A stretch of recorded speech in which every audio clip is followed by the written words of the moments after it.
Okay, friends, here we are again, March the 10th, 2025. Forum on, uh, please send me the link. Just gotta, hold on.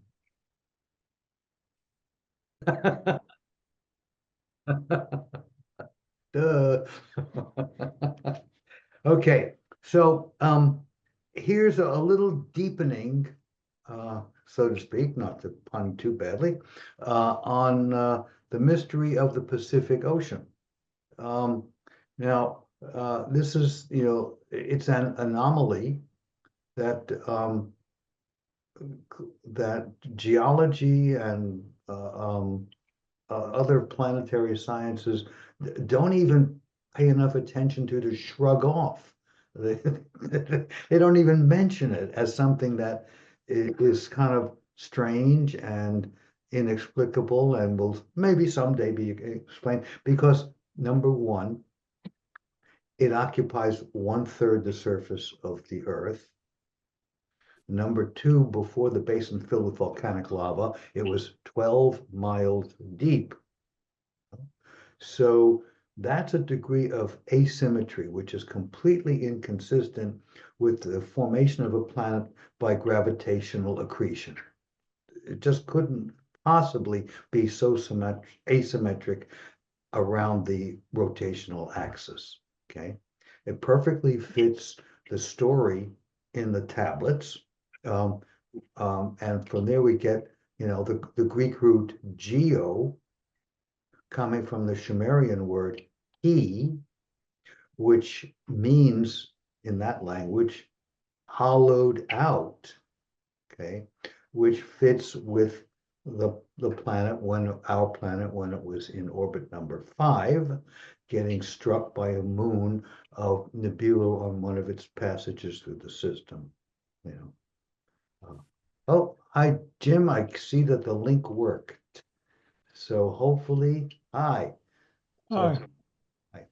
Uh, uh, Jim has returned to us from the minions of the medical world uh, in Strasburg, Pennsylvania. Uh, glad to see you in good color and smile. Um, Good to be here. it certainly beats the alternative. Um, and Grace is calling. Hello, Grace. Am I the only one? I just sent it to you and to Jim, and Jim got it. So if is your email working? Yes, Didn't you just? I just got it. It's working. Okay, well, the internet is slow in your neighborhood. Okay. Bye. Reeve, I hope you're still there. Uh, well, we'll try. Um, so now, so what's come up now? Well, the headline in this article on IFL Science uh, from January the 8th, unexpected and unexplained structures found deep below the Pacific Ocean. Like, does that mean pieces of the crust of the moon that gouged out the hole? Um, because they're using earthquakes to study the lower portion of the Earth's mantle under the Pacific Ocean.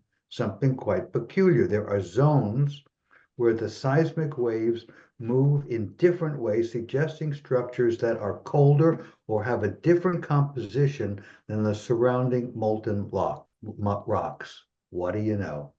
Um, the team describes the presence of these structures as a major mystery. Well, that's an advance, for them to admit a mystery. um, so every little bit counts. Um, we got your back, Reeve. Okay. Yeah, thanks. Okay.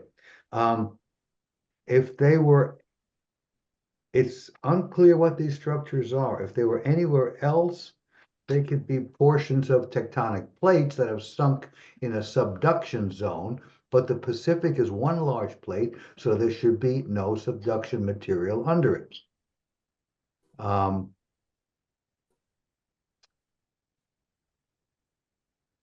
We think that the anomalies in the lower, this is a quote from the article that this article in IFL Science is quoting. We think that the anomalies in the lower mantle have a variety of origins. Of course, a planetary collision is not one of them, but you know, we're all right, we're getting there. That's good. That's good.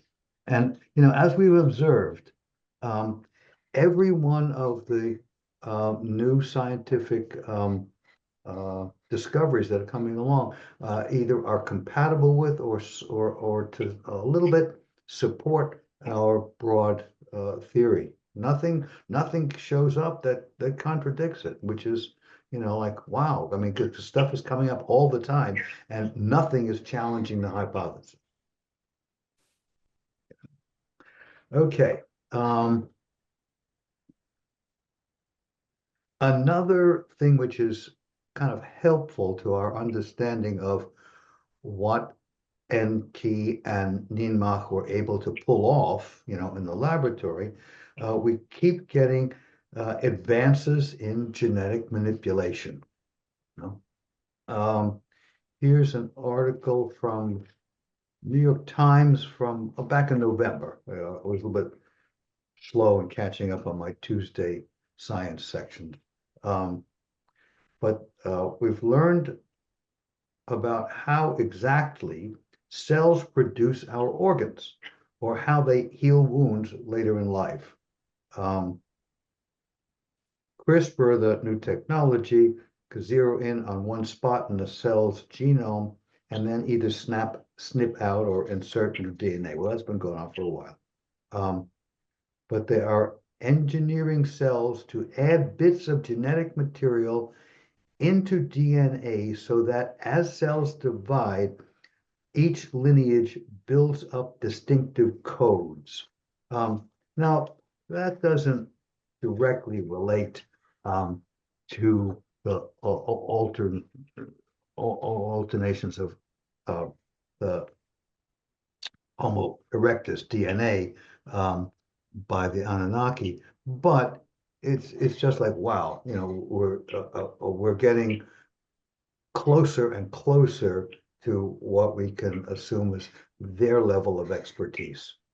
You know? Next,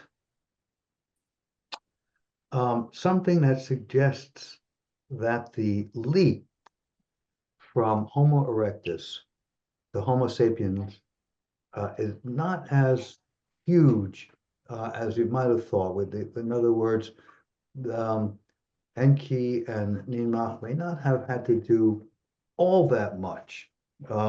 This is suggestive, but it was never thought that Homo erectus was a terribly adaptive species. And yet, a million years ago, this is an article also from the Times, probably from late last year. Homo erectus thrived in a harsh desert. This shifts the narrative of adaptability, expanding it beyond Homo sapiens. We know that hominins split off from the other apes about 6 million years ago and lived for millions of years in open woodlands, savannas.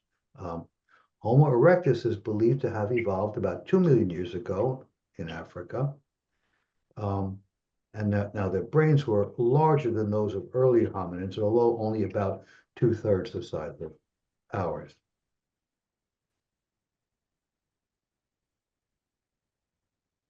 In a site in Eastern Africa, which had been comfortable open woodlands, but around 1 million years ago, climate dried up and a Mojave-like desert shrub dominated the land. The hominins there found ponds and streams that sprang into existence after storms, hunted the animals that showed up there, made tools to, to hunt them. So this area was at the southern edge of a vast belt of desert scrublands that stretched out of Africa across much of the Middle East and into Asia. A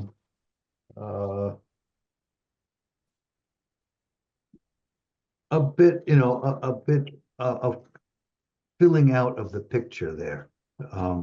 That our terrestrial ancestors were maybe more, not just more adaptable, but we've had seen other evidence that they were more sophisticated than these were not just bigger chimpanzees or bonobos. Who knows?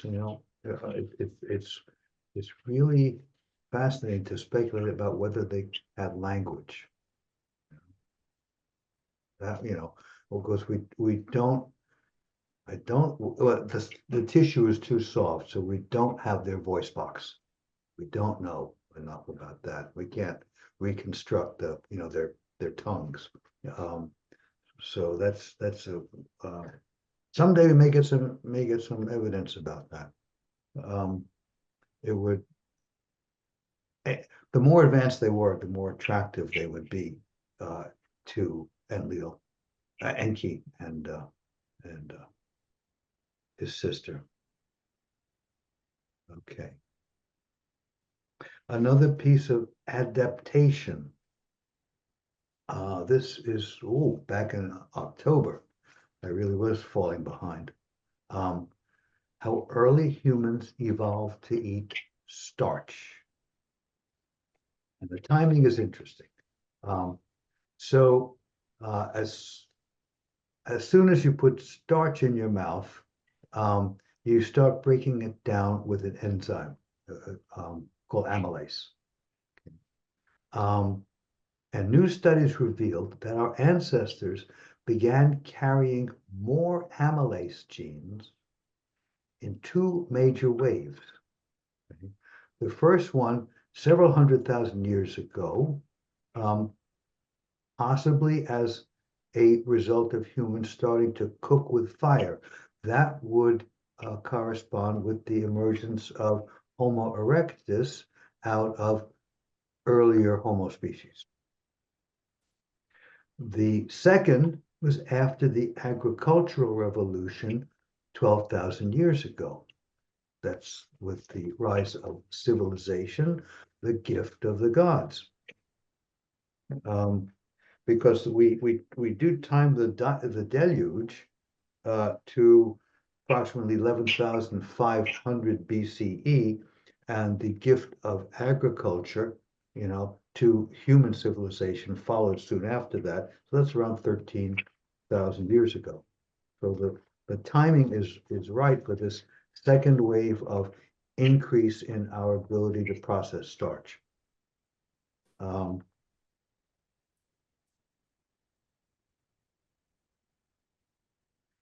To fill out the picture a bit, chimps and other apes also make amylase, but they carry only a single gene for the enzyme.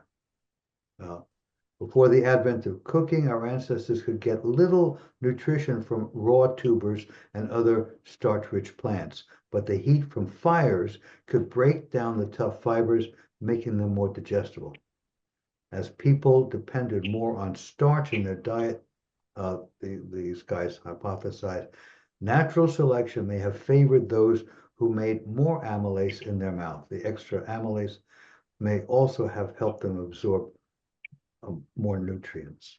And what now this was after the Homo sapiens genome was defined by the by the Anunnaki. And even the second natural hybridization was also, well before this. So it's not that they gave us more amylase. We developed it on our own, in response to the technological change.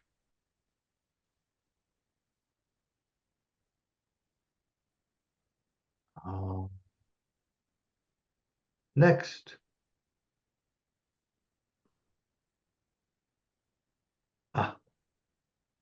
the mystery of Sumerian, the language.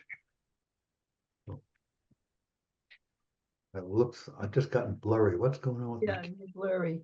Yeah, well, hello, camera. Okay. I'll just have to speak more clearly. Okay. So, why no one can understand ancient Sumerian? Um, it was, of course, I'll say Sumer, which is correct because it got anglicized into Sumer, but the Middle Eastern consonant really is sh, which is distinct, separate consonant from the S sound. The sh sound is a consonant.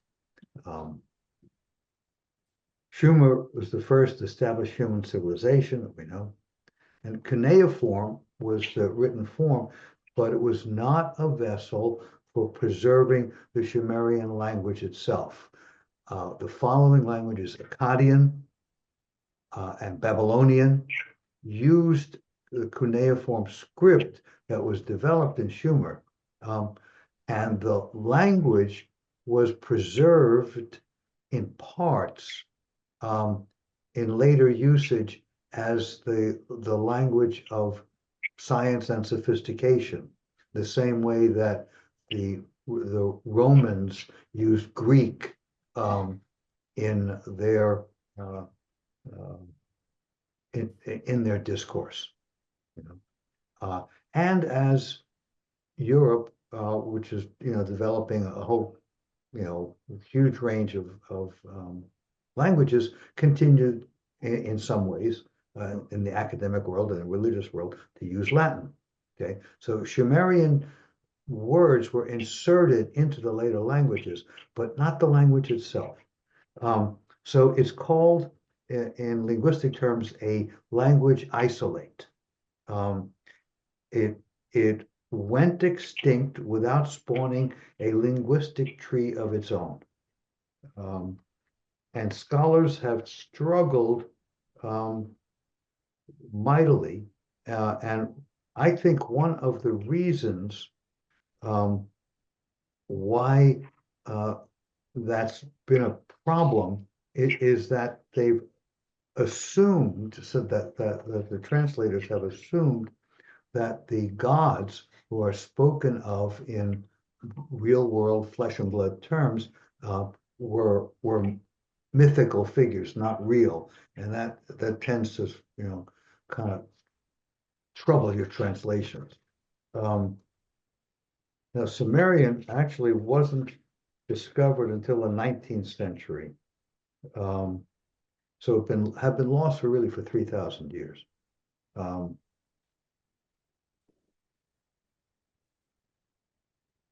And covered over, so to speak, by Akkadian and Babylonian. So there's no equivalent of a Rosetta Stone for Sumerian.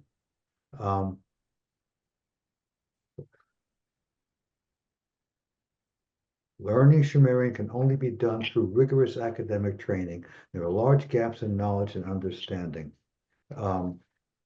Last spoken probably 1800 BCE. Now, since Sumerian is so esoteric, it makes faking and understanding of it easier than not. And that's an attack line against Sitchin's understanding. And it's, I think, probably unfair because most of his work was deriving from Akkadian and Babylonian and not that much from Sumerian itself. Um, but of course, you know, he was walking around with a huge target on his back. So, you know, I don't know anything about how accurate. And unfortunately, his work suffers, his books suffer from a lack of citations, and was the doing of his publisher, you know. Maybe someday somebody will have access, you know, to his archives, you know, and be able to tease out, you know, the text that he was working from. Anyway, the study of Sumerian is academically is like a niche, but within a niche. Now, but how come it died out? And how come there's no precursors? Like all the rest of Sumerian culture and civilization, it sprang up out of nothing. Well, how could it spring up out of nothing?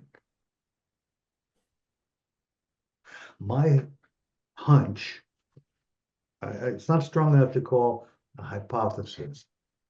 My hunch is that it's a version, maybe a dumbed down version of the language of the gods.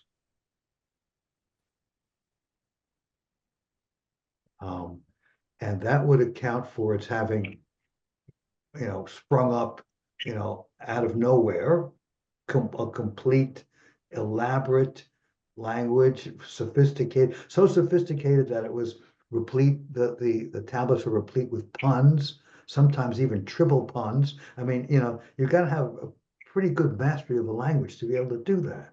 You know?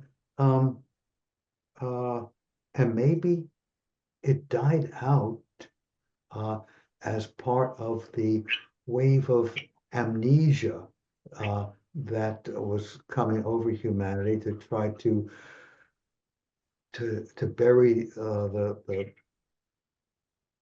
traumatization, the shame, to try to bury. I don't know. You know, that's just a hunch. But it could be that it was uh, that there was something about it that did not lend to elaboration like Roman language, you know, how many Romance languages are there, you know? But this never for some reason never happened. There's the only one of the few parallels of a local isolate language is the oh, I hate when this happens. Um, the Basques. And you know, you have to wonder, maybe there's some connection there. I don't know that anybody has looked at anything overlapping Basque and Sumerian. A seafaring people who, you know, landed where they did in Spain and France. Who knows? Um, um, I don't think anybody's really studied the Basque people genetically either. And so there's probably something unique about them. It's not just their language. Um, Let me just see if I can, maybe I can, you know, I'm going to reset here. Ah, magic, you know, what do you know? All right. Um,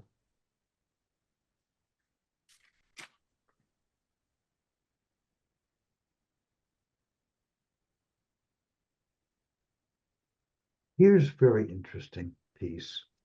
Um, um, I won't, I don't think we can get into all of the specifics, but a scientist named Felisa Wolf Simon um, discovered something extraordinary uh, in which lake was it?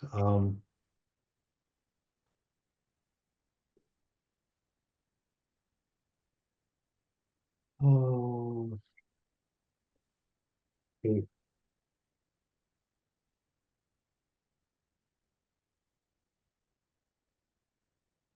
Oh, Mono Lake, a body of water near Yosemite National Park, nearly 3 times as salty as the Pacific Ocean.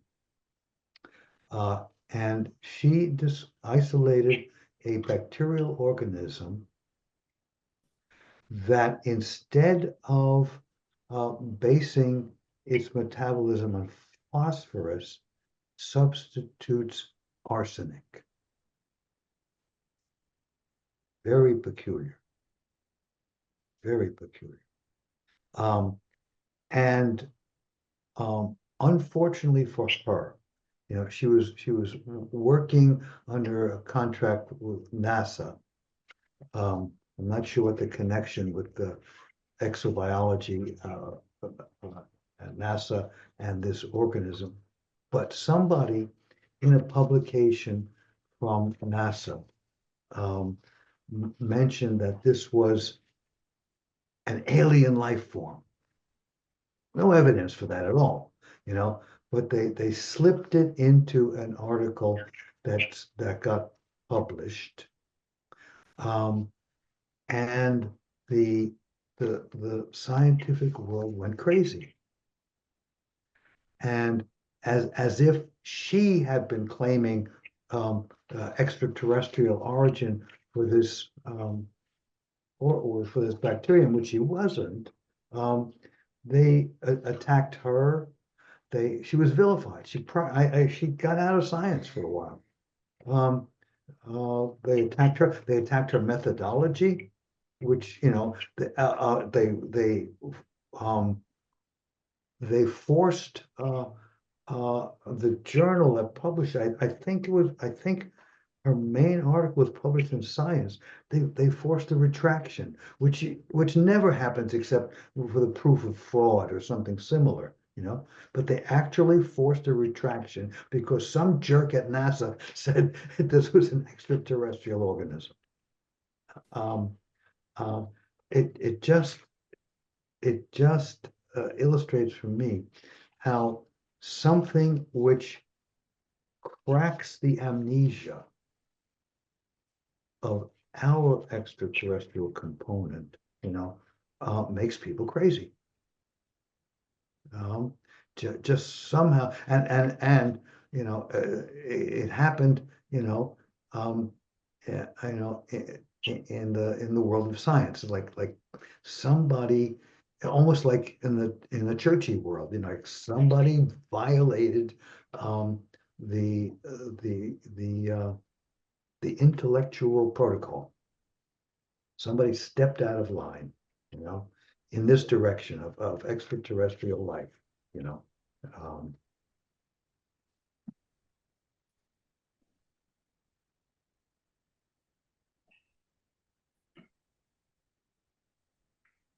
God help the SETI explorers if they actually do find something. Good luck to them, you know. Um,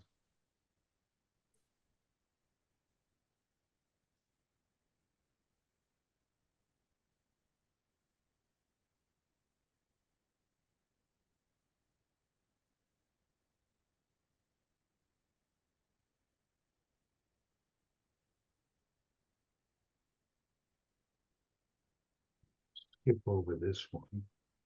Um,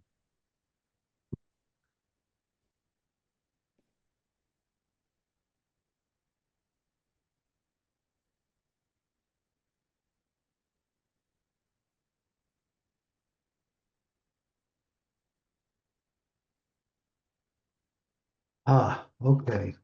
Um, the sources of anti-Semitism. Um, Now, one source was pretty obvious to me, anyway, um, that the rigid monotheists, um, abhorring, punishing the worship of the olden gods, you know, is not to make friends. That's not a way to make friends with all your surrounding cultures. You know, if you're insulting the worshipers who have not at the surface, given up the olden gods, even though they're no longer around, or there are very few of them. Um, that's the source of, if you're shaming others and punishing violently, according to the books of Moses, the punishment for worshiping olden gods was horrific. Um, uh, that's so. This is before Christianity and before Islam, um, uh, creating enemies. Um, and then this is admittedly a bit of speculation on my part, but the Hebrew Bible itself offers a link with our history of shaming and traumatization. And of course, the Hebrew Bible is foundational text for Christianity and Islam.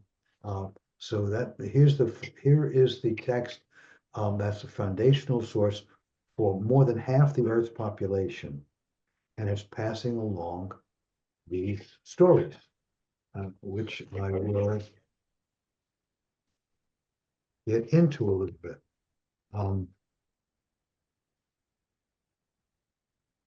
Page 43 and 44. And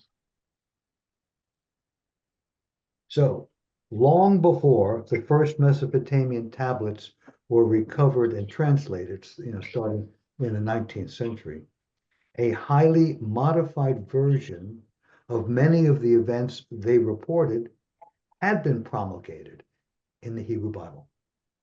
Its authors apparently revered the then ancient tales as treasures from the culture that had given birth to their own. Their attachment to the Mesopotamian creation epics led the Jewish scribes and poets, to fold the olden accounts of the collision between two planetary gods into their new story of the creation of the universe by the Maker. The text goes on to show how that planetary catastrophe uh, got reused and repurposed as the creation of the universe by God. But of course, that goes back to some of the earliest traumatizations, not of Homo sapiens, but of the Anunnaki themselves on their planet, as they passed through the inner solar system. Hi, Jane. You're muted. No longer. Okay. Hello. Hi. Greetings, belated hello. Sorry to interrupt. Better late than never. And another piece, 270, excuse me.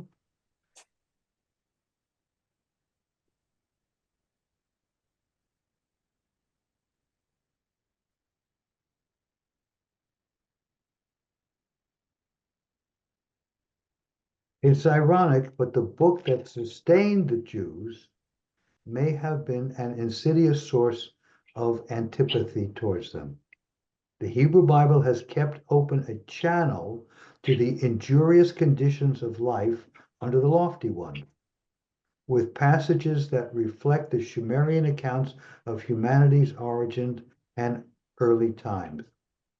Covert within many biblical tales are the confusing, shaming, and traumatizing circumstances of our beginnings. I mean, that includes, the gods in battle, the Anunnaki lords in battle, decimating the opposing army with the advanced weapons. That comes across as, God smiting the enemies of the Jews in the land of Canaan.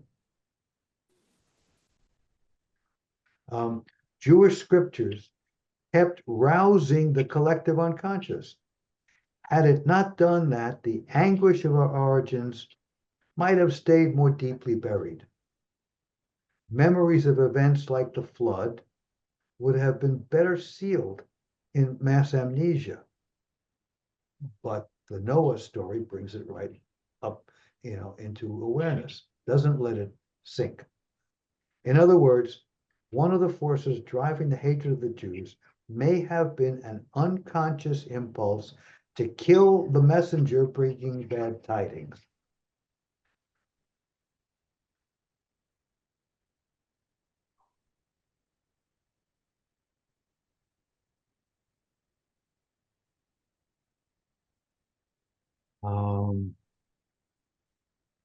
Okay. Now, to a question that keeps coming up.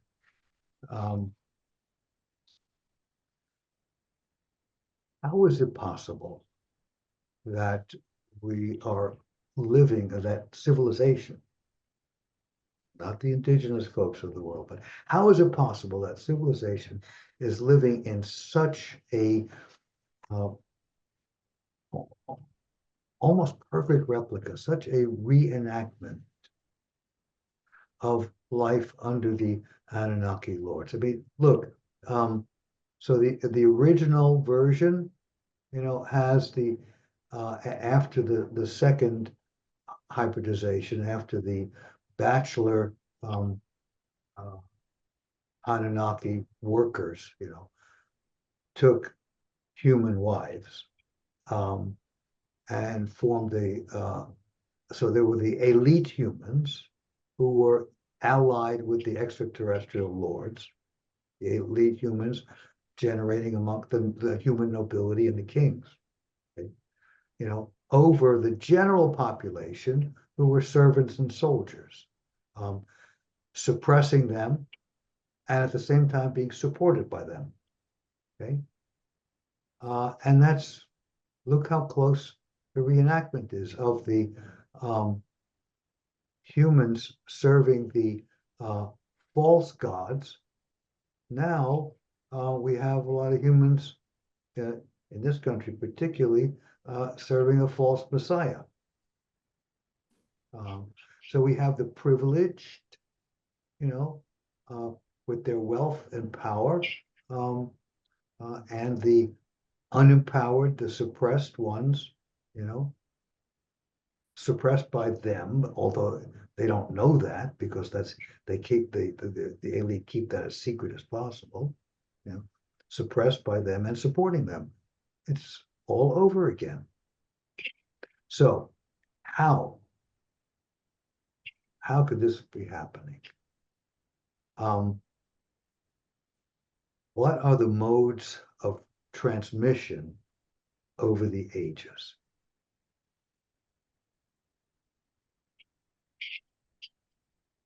Number one, we know from observing traumatization in individuals and in populations like nation states, that it's transmissible horizontally and vertically, across the family, across the tribe, across the nation, and to the next generation, and to the next generation of that, through the brainstem mechanisms of threat response.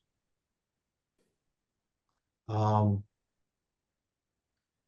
also know that the affect of shame, which is rooted in the emotional centers, in the limbic system, can also be tuned from one individual to another, and within the family.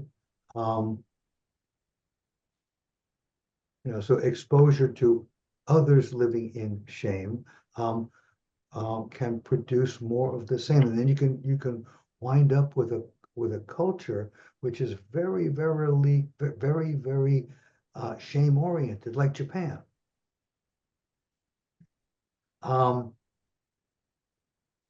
And nothing produces a sense of shame as much as actual inferiority, which early humans saw in relation to their lords, and in their recognition that they emerged from an even more inferior entity, the Homo erectus, the earliest humans knew that, could see that.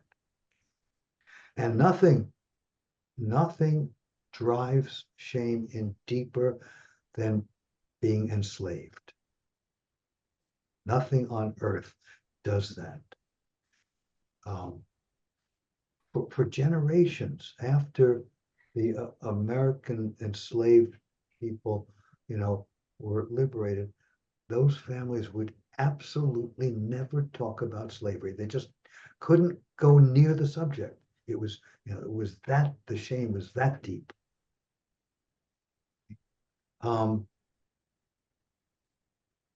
Yeah, Linda. I just wanted to add Linda something. in Georgia. Yes, can you hear me? Yeah. I just wanted to add something to that. I think it's relevant. I was the chairperson on a murder trial here in Atlanta, and it was the murder of a young black man by a white policeman. And on the jury, we kind of divided up. There were 12 of us, but there were 5 white people and 5 black people. And as part of trying to it took us like weeks to get to a verdict. And one of the things that I kept wanting to elicit from the black people on the jury was what it's really like for them to be black in this culture vis-a-vis the police. And it was almost impossible to get them to talk about it. And I wound up trying every day until I finally gave up and started talking about it, because they're so in it. And that's when I realized they're so ashamed that they are treated as less than, even here, where they're a majority of the population. I mean, and it really struck me but what you're saying, Mike, is that the past is still present. There's some force in the way reality operates that keeps this mindset so present in us that something can happen like what's happening in our culture right now, which makes no sense. I mean, to me, it's just utterly moronic at every level. And yet it seems to be rolling on perfectly uninhibited by enough of our population to let it get through. And I find it greatly mysterious. And what you're saying, I think what I hear you saying is, this is the result of how we came into being initially and the shame. And I really, having seen that on that jury, I really get the shame is unconscious. We don't know. Yes, well, I'm going to get into a number of the specific conduits. But just imagine what it was like for those relatively short statured, dark-skinned human females to find themselves mating with the giant light-skinned bachelor Anunnaki. I mean, that's the breeding picture in the American South. That's the original version. So imagine, and it's like, you'd have to say that, yes, that was horrifying and in some ways and humiliating, but they must have had very mixed feelings. Very mixed, knowing that their offspring were going to be privileged in a way that they weren't, and that their offspring with their peer husbands wouldn't be. but inside whatever pride that might come of that was had to be deep shame.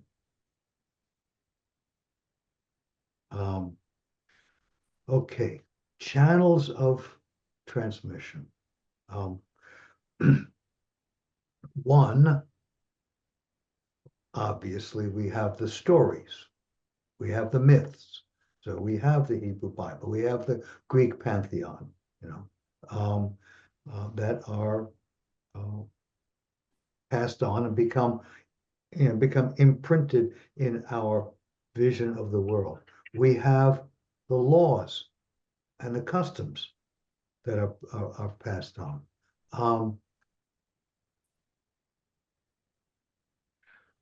For example, from the ancient Middle East, there was primogeniture, the rights given to the firstborn male.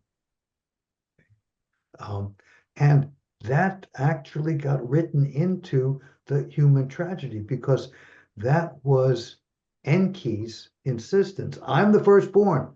Problem was, he wasn't fully legitimate because he was the son of the king's concubine, and his younger brother Enlil was the son of the royal wife. And the most esteemed of all marriages in the Anunnaki world, and also later on, like in the Egyptian world, the wife being the half sister. That, by the way, gets into the Bible too. Sarah was Abraham's half sister. But anyway, that that was passed down from the Anunnaki world, and it was still quite powerful. One of the ways it affected American history was the lords of the South, who came and and were given these vast properties, had been kicked out because they were the younger brothers, and the family's property went to the firstborn, so they got a fortune from their father, but no land. So that that's one way in which that very, very ancient rule, starting out on Nibiru, is getting played out today. I mean, I'm all for it. I'm the firstborn. Privileged white male. The divine right of kings, that comes right from the king having been appointed jointly by the god of that city and Enlil. Together, they appointed the king. And so when the king spoke as we, he was talking for himself and the gods. That's why it was we. That's the origin of the magnificent royal pronoun.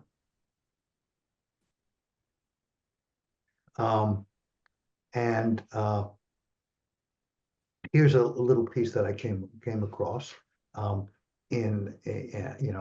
I got a little bit into my late in life faith community. The Quakers in England and Wales pushed back against the noble we. The lords insisted on being addressed in the formal plural pronoun. They had a pronoun issue then too. They had to be called you, but the Quakers, the early Quakers, got themselves in trouble by insisting that everybody is friendly, and they insisted on the thee and thou, not just amongst their own community, but when they talked, so they wouldn't take off their hats and they wouldn't say you. That didn't make any friends for them.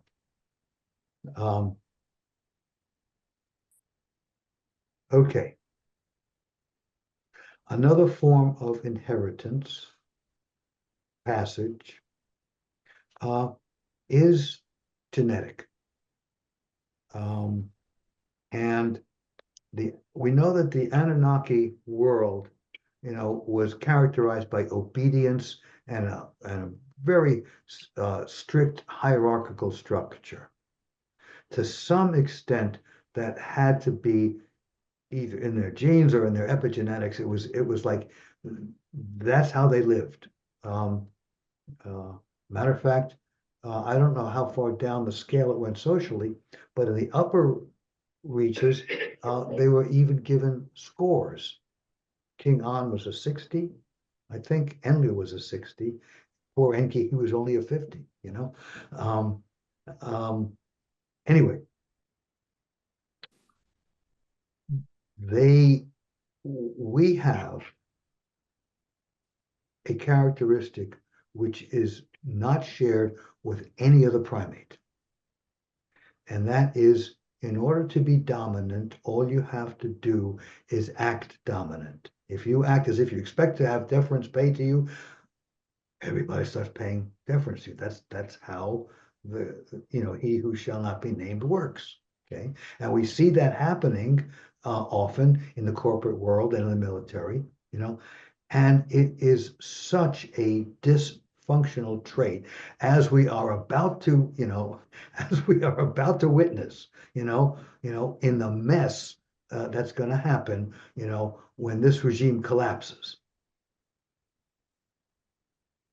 which it will do because it is so obviously dysfunctional. Um, it's so dysfunctional that it could not possibly have been naturally evolved. A characteristic like this would be bred out. So I can't say I'm convinced, but it's strongly suggested to me that this was inserted, into our genome as part of the package when we were brought up, so to speak, from Homo erectus. So that's another way in which we get direct transmission of the Anunnaki world.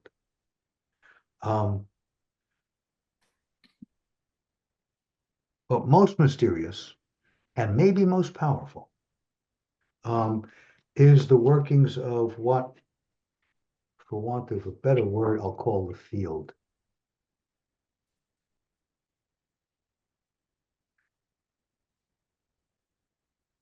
How the field works is that we have lots of evidence of it working, but how that happens is right now part of the great mystery, and maybe a lot of it will always be mysterious.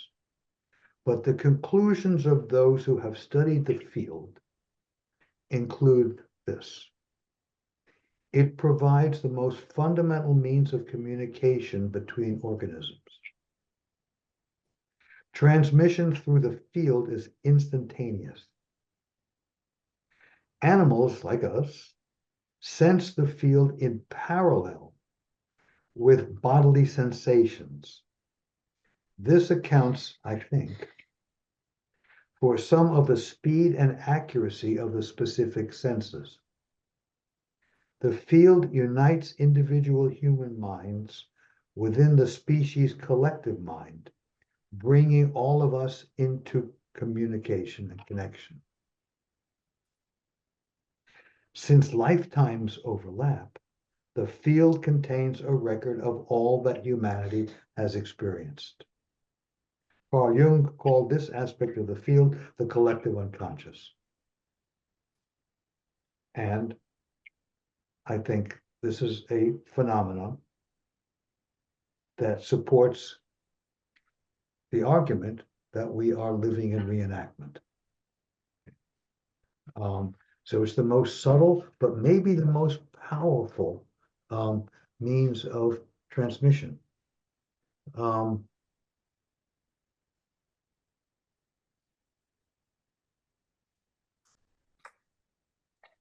I mean, you know, I won't go into in the chapter on the field, there's a lot of specific phenomena that I don't want to go into now that really make it clear that something is going on. That's outside the realm, well outside the realm of established scientific thought at this point in time, you know. Um, uh, Now,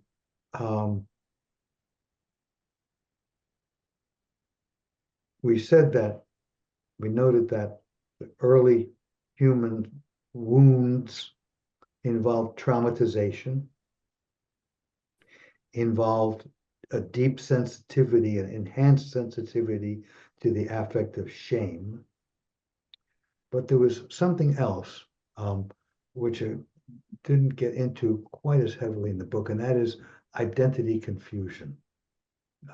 Because we had unintegrated consciousnesses of one, the Anunnaki,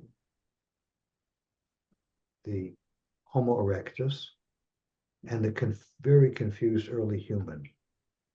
And those three types of consciousness carried in the field of the species, never integrated.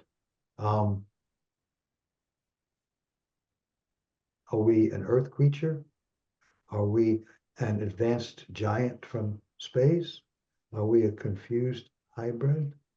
And this this confusion, I got a parallel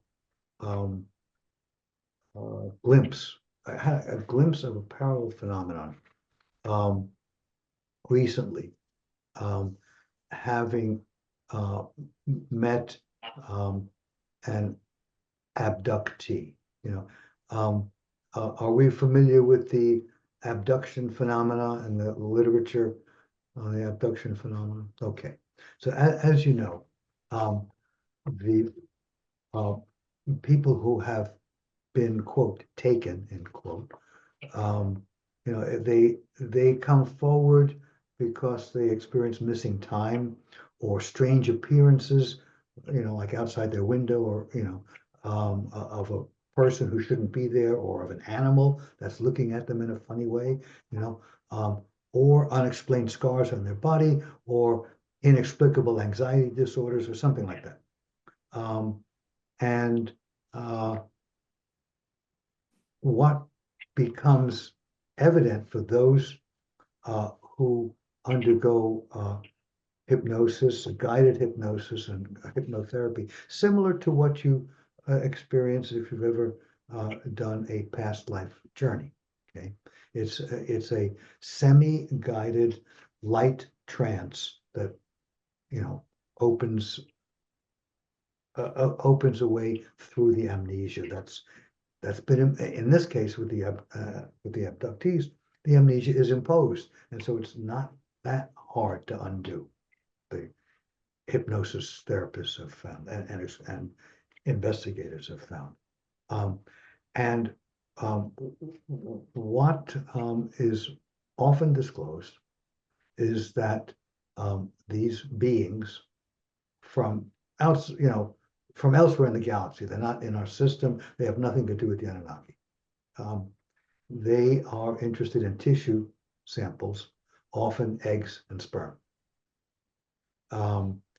And clearly, hybridization is going on. Many of the abductees have been in a ship and seen hybrid beings, like hybrid children. One of the researchers, David Jacobs, became very, very depressed. He's an academic historian, actually, but you know, this was his side gig, and he got very depressed when he concluded that this mass hybridization was going on.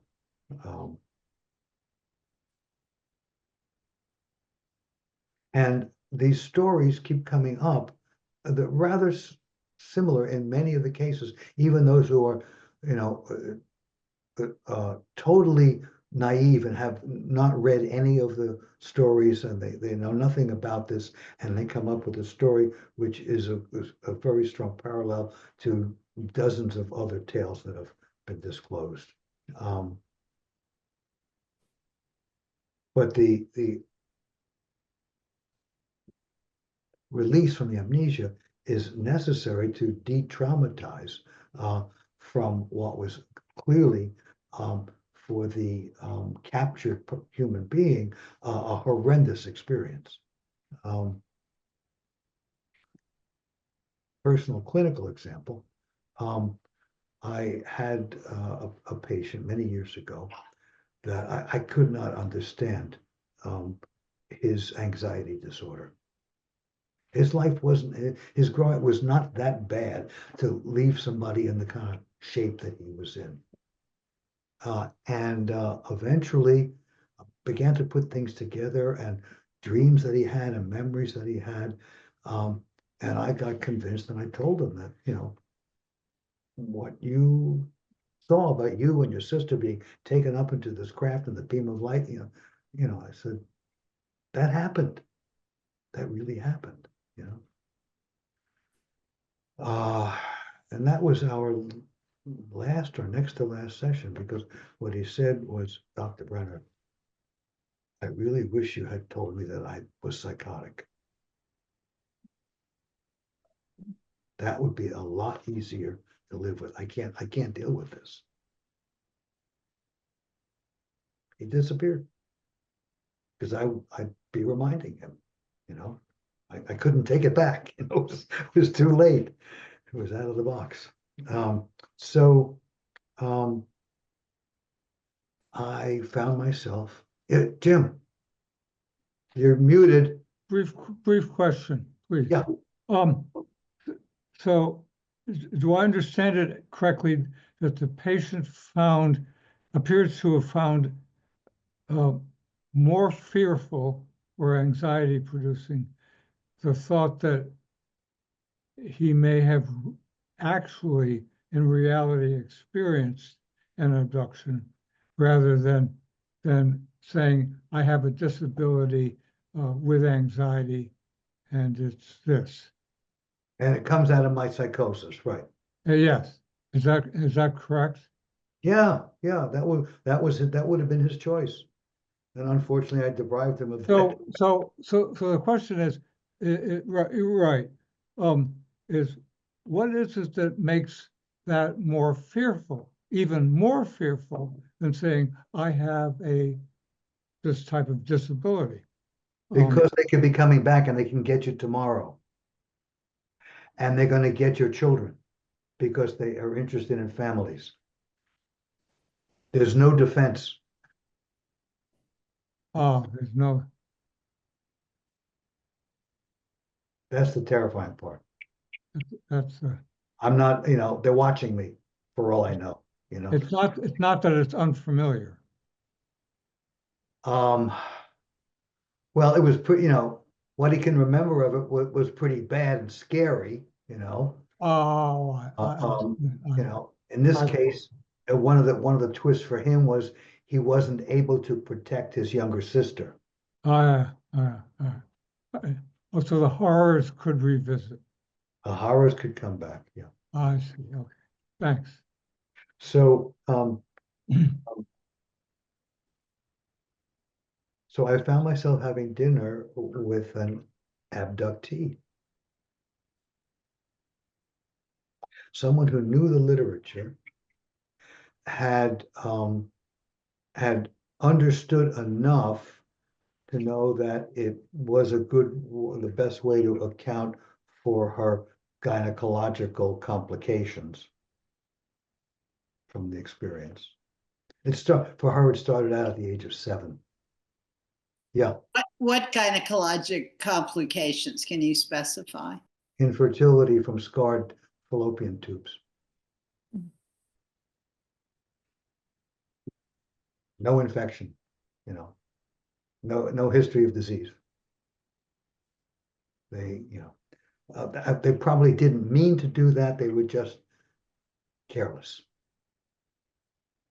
But for some reason, maybe it was unavailability, but I think it was choice. I mean, she knew enough that she could have sought out hypnotherapy, but didn't.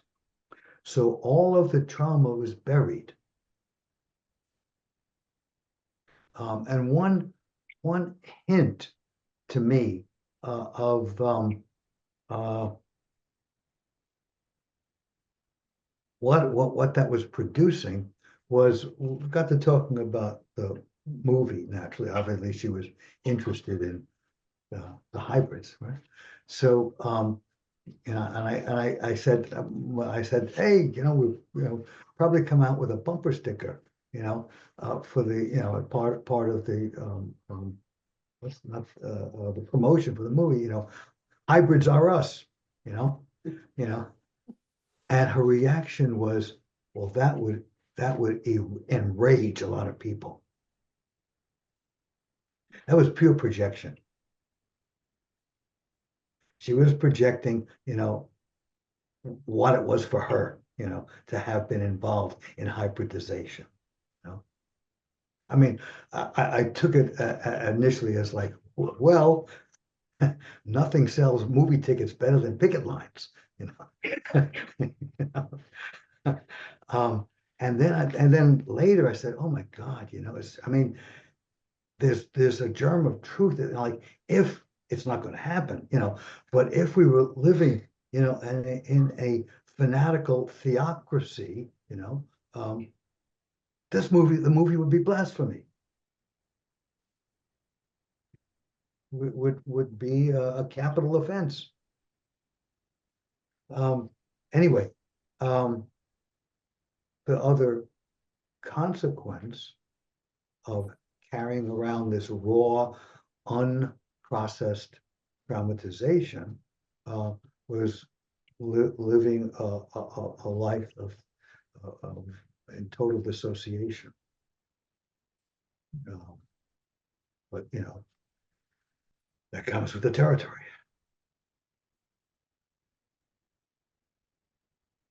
But I thought that was telling, that you would imagine that bumper sticker would enrage people.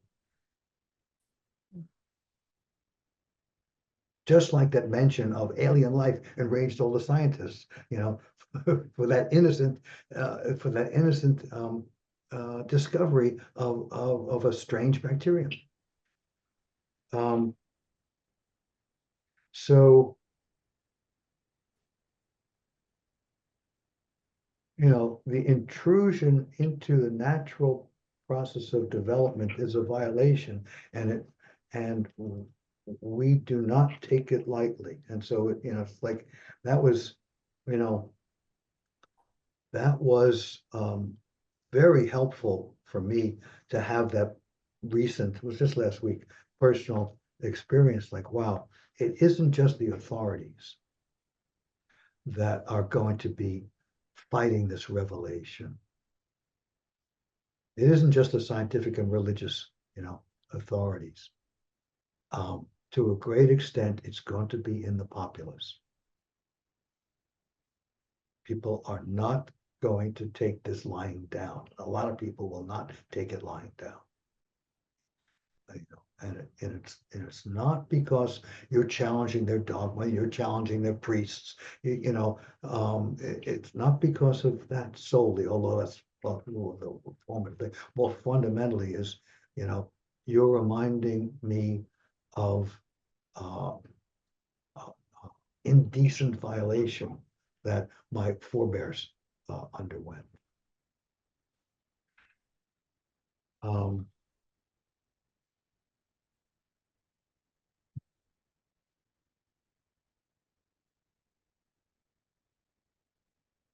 Want to end on a happier note.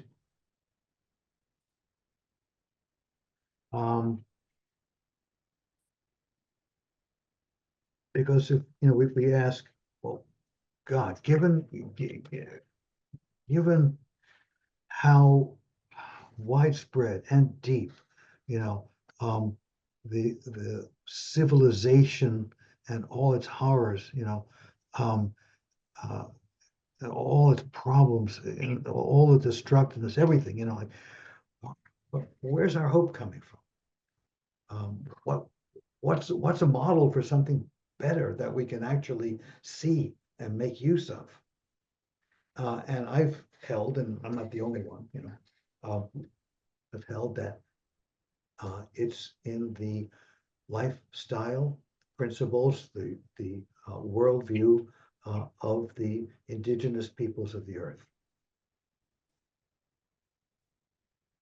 The descendants of the escapees from civilization, from the Anunnaki, returned to their Homo erectus roots and relearned to live in nature.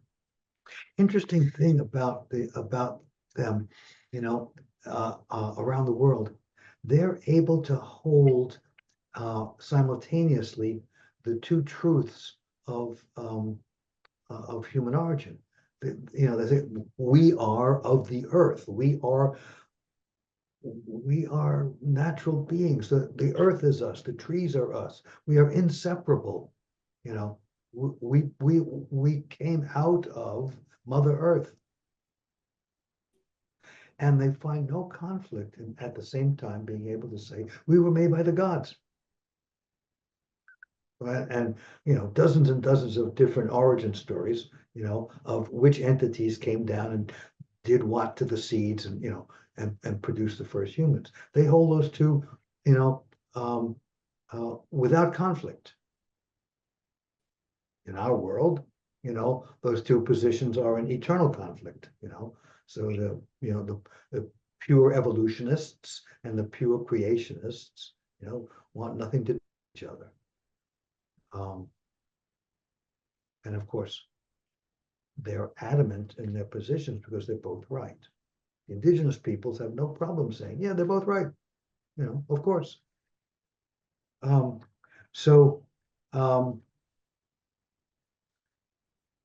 here's in a place in Brazil, somewhat north of Brasilia, a curious donut-shaped structure rises from an overgrown field on the outskirts of a town. Sorry, it's in Colombia, not Brazil. Sorry. It looks like a thatched UFO. Bamboo lattice walls curve up from the ground to form its bulging shell, tapering to a central chimney where wisps of smoke waft into the sky. So this is in the direction of answering how we can structure a sane and sustainable society.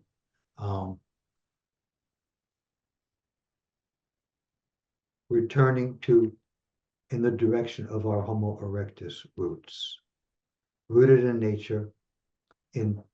So this architect named Ana Maria Gutierrez woke up one day and said, "What am I doing looking?" She worked in New York. What am I doing looking at a computer screen all day long?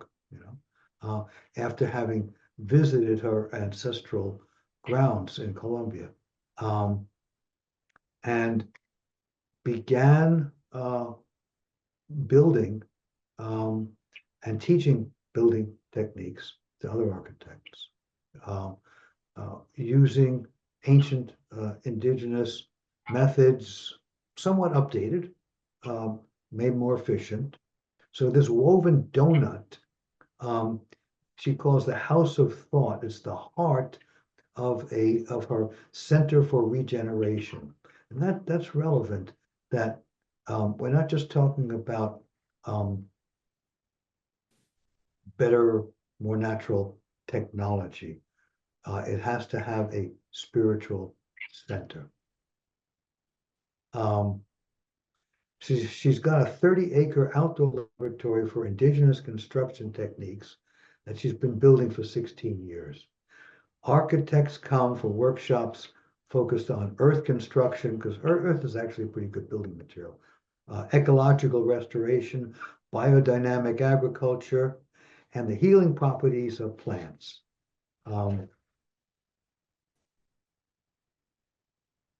I can't, I don't think these pictures would show up very well if I hold them up to the screen. Um,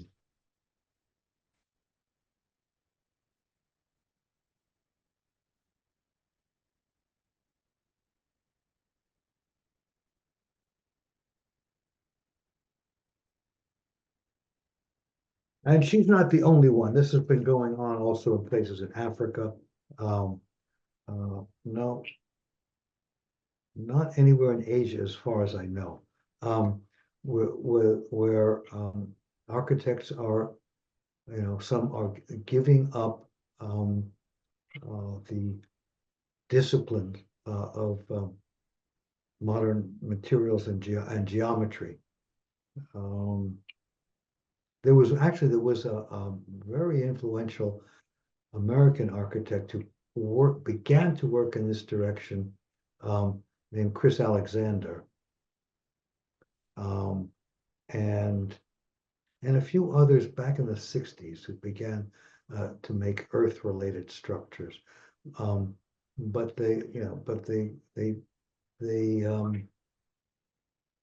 didn't have that much influence, and Solari's utopia was too way out and too technological because he was using concrete.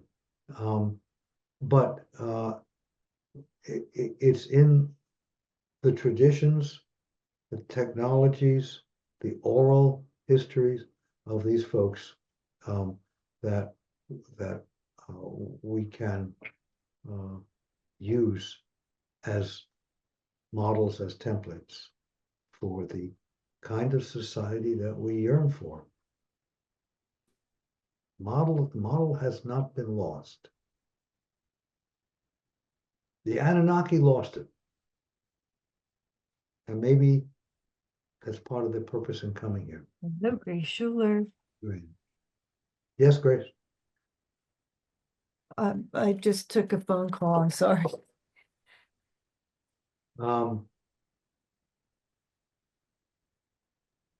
So, I didn't think we'd be able to cover everything by 8 o'clock, but we did. So Mike, Yes. so where the model, this more positive direction model evolved from, is you say evolved from the hybrids that escaped and became what we presently know as indigenous peoples. It's not an Anunnaki creation.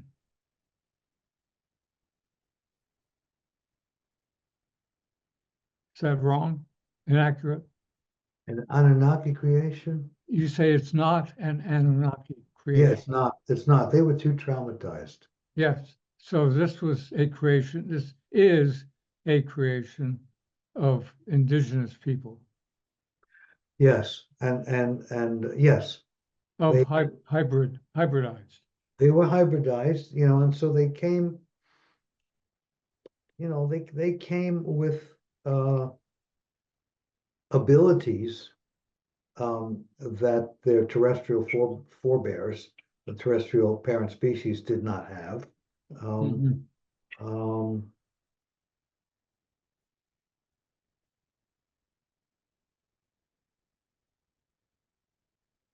but there are models. Several months ago, we talked about uh, uh, cities. They were big enough to be cities because they involved tens of thousands of people. Mhm. Well, maybe not many tens of thousands, but at least 10, 20 that were in the plains of Western Eurasia, west like in the vast steppes in the Ukraine and into Russia, Mhm. of cities that were not hierarchical, but were in their city plan was a vast circle. Mhm. Okay. And there were nodes along the circle that appeared to be communal buildings, maybe centers of some kind, schools, not clear what they were, but in between were the residences, and then farmland and pasture moved out from the Great Circle. Yeah. But there was no hierarchy, no center, okay, no grid, and it was sizable, suggesting that the indigenous model involving basically equality, true democracy, and not and a minimal involvement with materialism. That it's possible to scale it up to a certain extent. We don't know how big it can get, the garden cities movement in England in the early 20th century, attempted to do that with basically again with circular organization for the new towns that were proposed. So we don't know how far up it can be scaled. It really is going to take a different kind of spiritual orientation to make it succeed. But the geometry is possible. It was not at all possible for the Anunnaki. They'd been through, by my reconstruction, millions of years of repeated traumatization. They were traumatized when the planet was thrown out of the solar system, the inner solar system, and they had to go underground to survive. And then passing through the plane of the ecliptic, with possible collision into asteroids, every 3,600 years. So they were, they revisited the site of their horrendous traumatization repeatedly. Now you could say, well, 3,600 years is far apart, but not so far apart if you're living in a field of trauma.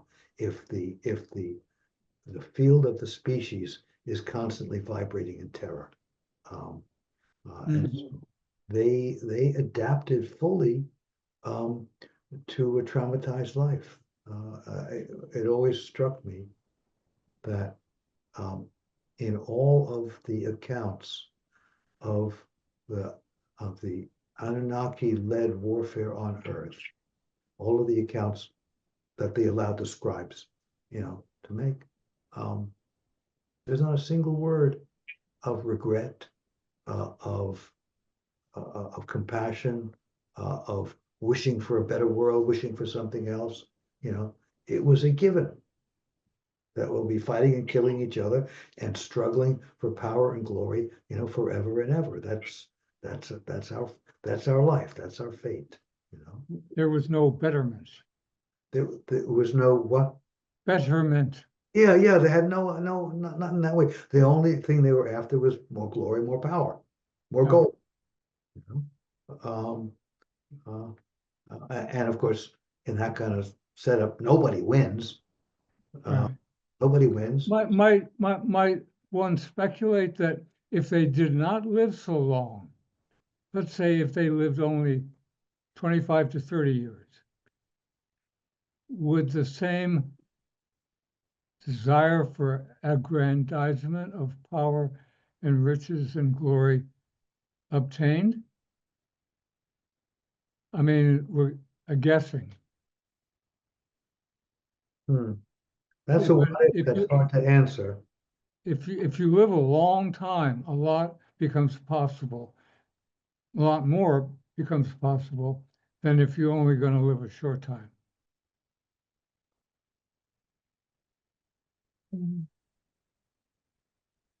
Now, I don't think this is borne out. I'm just thinking, I don't think this is borne out by human history. I'm thinking of the short lifetimes of the Middle Ages and by and large, and nothing changed. Mike, thank you. I have to run. This is fascinating, but thank you so much. I have to leave. Okay, So long, Grace, and actually, let's leave some questions floating. Okay. It's a good one. It's a good one to float. What happens if you don't live forever? And we will reconvene in 3 short weeks. And unless it's nothing happens and there's nothing to report on. But right now the plan is the first Monday of the month to come. And if so, see you soon. If not, a month after that. Thank you, Mike. Hey, thank you all. This was Thank you, Mike. always wonderful to to gather this way.